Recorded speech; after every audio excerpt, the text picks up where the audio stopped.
Chapter 10 of 8 Pillars of Prosperity by James Allen. Recording by Andrea Fiore. Chapter 10 The Temple of Prosperity. The reader who has followed the course of this book with a view to obtaining information on the details of money making, business transactions, profit and loss in various undertakings, prices, markets, agreements, contracts, and other matters connected with the achievement of prosperity, will have noted an entire absence of any instruction on these matters of detail. The reason for this is fourfold, namely, first, details cannot stand alone, but are powerless to build up anything unless intelligently related to principles. Second, details are infinite and are ceaselessly changing, while principles are few and are eternal and unchangeable. Third, principles are the coherent factors in all details, regulating and harmonizing them, so that to have right principles is to be right in all the subsidiary details. Fourth, a teacher of truth in any direction must adhere rigidly to principles, and must not allow himself to be drawn away from them into the ever-changing maze of private particulars and personal details, because such particulars and details have only a local right and are not necessary for certain individuals, while principles are universally right and are necessary for all men. He who grasps the principles of this book so as to be able to intelligently practice them will be able to reach the heart of this fourfold reason. The details of a man's affairs are important, but they are his details, or the details of his particular branch of industry, and all outside that branch are not concerned with them. But moral principles are the same for all men. They are applicable to all conditions, and govern all particulars. The man who works from fixed principles does not need to harass himself over the complications of numerous details.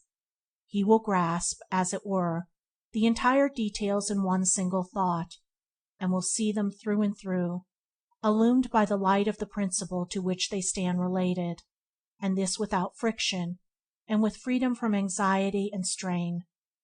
Until principles are grasped, details are regarded and dealt with as primary matters, and so viewed that they lead to innumerable complications and confused issues.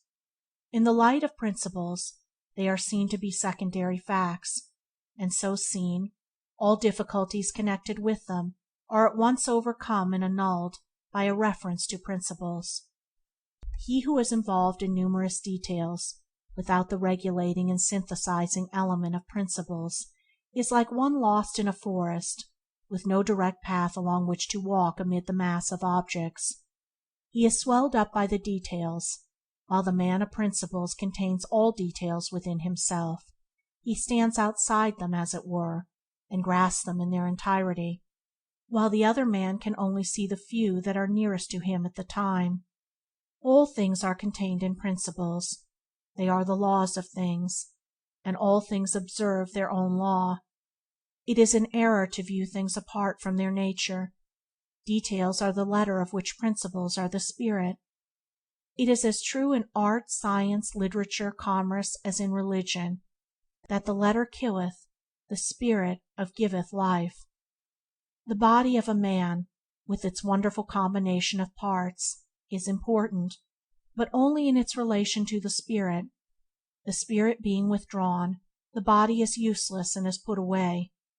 The body of a business, with its complicated details, is important, but only in its relation to the vivifying principles by which it is controlled. These withdrawn, the business will perish. To have the body of prosperity, its material presentation, we must first have the spirit of prosperity. The spirit of prosperity is the quick spirit of moral virtue. Moral blindness prevails. Men see money, property, pleasure, leisure, etc., and mistaking them for prosperity, strive to get them for their own enjoyment, but when obtained, find no enjoyment in them. Prosperity is at first a spirit, an attitude of mind, a moral power, a life, which manifests outwardly in the form of plenty, happiness, and joy. Just as a man cannot become a genius by writing poems, essays, and plays, but must develop and acquire the soul of genius, then the writing will follow as effect to cause. So one cannot become prosperous by hoarding up money and by gaining property and possessions, but must develop and acquire the soul of virtue, when the material accessories will follow as effect to cause. For the spirit of virtue is the spirit of joy, and contains within itself all abundance, all satisfaction, all fullness of life. There is no joy in money, there is no joy in property, there is no joy in material accumulations, or in any material things of itself. These things are dead and lifeless. The spirit of joy must be in the man, or it is nowhere. He must have within him the capacity for happiness. He must have the wisdom to know how to use things, and not merely hoard them. He must possess them, and not be possessed by them. They must be dependent upon him, and not he upon them. They must follow him, and not he be forever running after them. And they will inevitably follow him, if he has the moral elements within to which they are related. Nothing is absent from the kingdom of heaven. It contains all good, true, and necessary things. And the kingdom of God is within you. I know rich people who are supremely happy, because they are generous, magnanimous, pure, and joyful. But I also know rich people who are very miserable, and these are they who look to money and possessions for their happiness, and have not developed the spirit of good and of joy within themselves. How can it be said of a wretched man that he is prosperous, even if his income be £10,000 a year? There must be fitness, and harmony, and satisfaction in a true prosperity. When a rich man is happy, it is that he brought the spirit of happiness to his riches, and not that the riches brought happiness to him. He is a full man, with full material advantages and responsibilities, while the miserable rich man is an empty man, looking to riches for that fullness of life which can only be evolved from within. Thus prosperity resolves itself into a moral capacity, and in wisdom to rightfully use and lawfully enjoy the material things which are inseparable from our earthly life. If one would be free without, let him first be free within, for if he be bound in a spirit by weakness, selfishness, or vice, how can the possession of money liberate him? Will it not rather become in his hands a ready instrument by which to further enslave himself? The visible effects of prosperity, then, must not be considered alone, but in their relation to the mental and moral cause. There is a hidden foundation to every building. The fact that it continues to stand is proof of that. There is a hidden foundation to every form of established success. Its permanence proves that it is so. Prosperity stands on the foundation of character, and there is not, in all the wide universe, any other foundation. True wealth is welfare, well-being, soundness, wholesomeness, and happiness. The wretched rich are not truly wealthy. They are merely encumbered with money, luxury, and leisure as instruments of self-torture. By their possessions they are self-cursed. The moral man is ever blessed, ever happy, and his life, viewed as a whole, is always a success. To these there is no exception, for whatever failures he may have in detail, the finished work of his life will be sound, whole, complete, and thorough, and he will have a quiet conscience, an honorable name, and all manifold blessings which are inseparable from richness of character. And without this moral richness, financial riches will not avail or satisfy. Let us briefly recapitulate, and again view the 8 pillars in their strength and splendor. Energy, rousing oneself up to strenuous and unremitting exertion in the accomplishment of one's task. Economy, concentration of power, the concentration of both capital and character, the latter being mental capital, and therefore of the utmost importance. Integrity, unswerving honesty, keeping inviolate all promises, agreements, and contracts, apart from all considerations of loss or gain. System, making all details subservient to order, and thereby relieving the memory and the mind of superfluous work and strain by reducing many to one. Sympathy, magnanimity, generosity, gentleness, and tenderness, being open-handed, free, and kind. Sincerity, being sound and whole, robust and true, and therefore not being one person in public and another in private, and not assuming good actions openly while doing bad actions in secret. Impartiality, justice, not striving for self, but weighing both sides, and acting in accordance with equity. Self-reliance, looking to oneself only for strength and support, by standing on principles which are fixed and invincible, and not relying upon outward things, which at any moment may be snatched away. How can any life be other than successful which is built on these 8 pillars? Their strength is such that no physical or intellectual strength can compare with it, and to have built on all the 8 perfectly would render a man invincible. It will be found, however, that men are often strong in one or several of these qualities, and weak in others, and it is this weak element that invites failure. It is foolish, for instance, to attribute a man's failure in business to his honesty. It is impossible for honesty to produce failure. The cause of failure must be looked for in some other direction, in the lack, and not the possession, of some good necessary quality.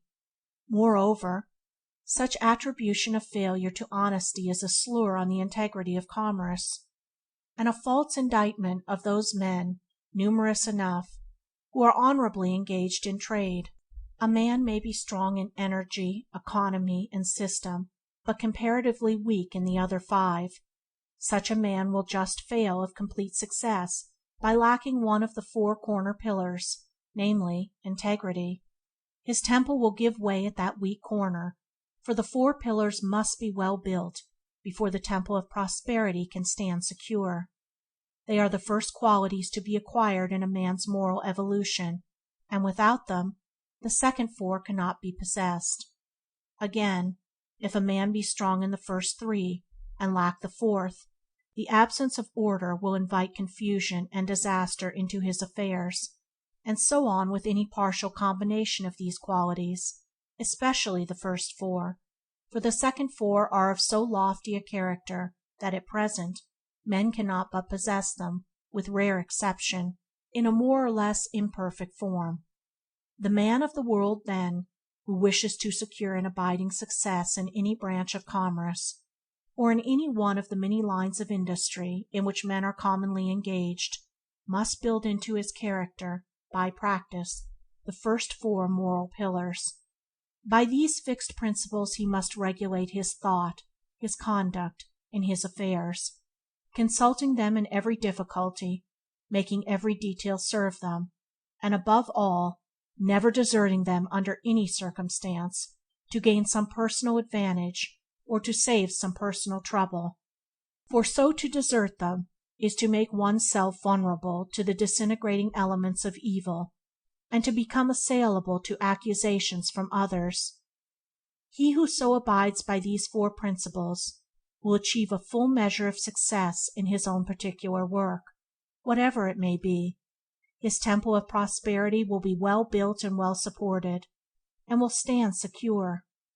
The perfect practice of these 4 principles is within the scope of all men who are willing to study them with that object in view, for they are so simple and plain that a child could grasp their meaning, and their perfection in conduct does not call for an unusual degree of self-sacrifice, though it demands some self-denial and personal discipline, without which there can be no success in this world of action.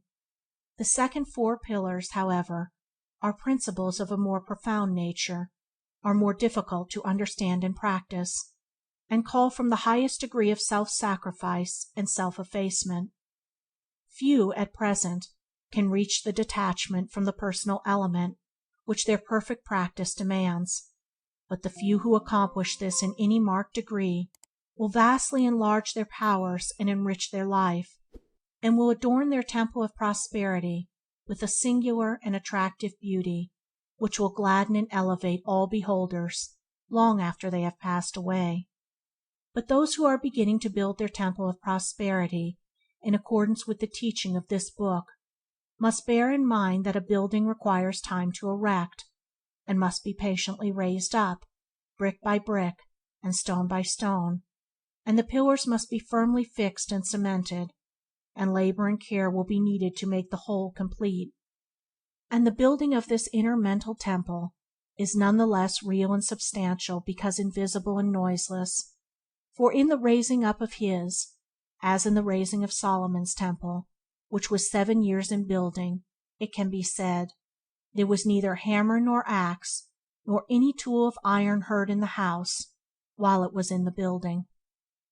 Even so, O reader, construct thy character, raise up the house of thy life, build up thy temple of prosperity. Be not as the foolish who rise and fall upon the uncertain flux of selfish desires, but be at peace in thy labor, crown thy career with completeness, and so be numbered among the wise who, without uncertainty, build upon a fixed and secure foundation, even upon the principles of truth, which endure forever. End of chapter 10. Recording by Andrea Fiore. www.andreafiore.name. End of 8 Pillars of Prosperity by James Allen.